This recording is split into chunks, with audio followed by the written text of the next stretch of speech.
ভারী বৃষ্টির কারণে যোগাযোগ বিচ্ছিন্ন কামারপুকুর ও জয়রামবাটির। জলের তলায় কামারপুকুর গড়বেতা ও কামারপুকুর জয়রামবাটির রাস্তা বন্ধ, যাত্রীবাহী বাস চলাচল।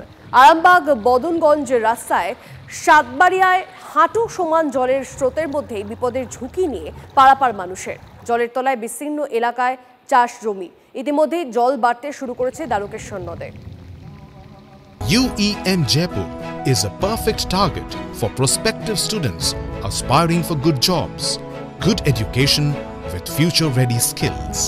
যে হারে বন্যা বাড়ছে, এখনো প্রায় কোমর সমান জ্বর হতে চলেছে। এখনো আকাশে এত বৃষ্টি হচ্ছে যে আরও বাড়বে। মানুষ কি রাস্তাতে পারাপার করছে?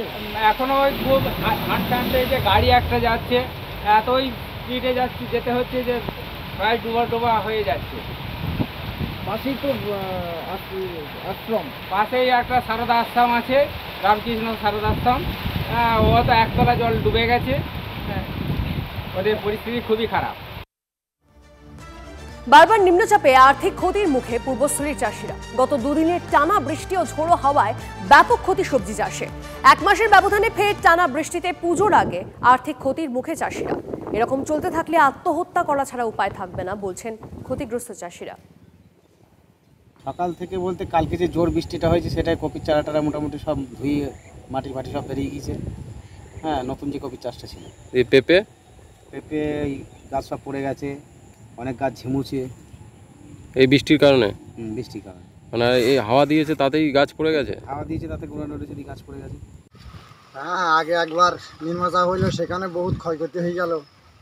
এখন আবার নিম্নচাপ, কত কপি ধান সব নষ্ট হয়ে যাচ্ছে। আমাদের তো আর কি বলবো, এই চাষিদের এই এত ক্ষয়ক্ষতি হলে চাষিরা তো এই চাষবাস করেই সব কিছু।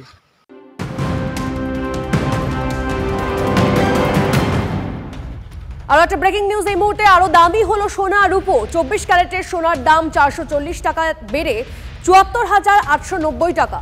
রূপোর প্রতি কেজির দাম 2,500 টাকা বেড়ে 92,000 টাকা।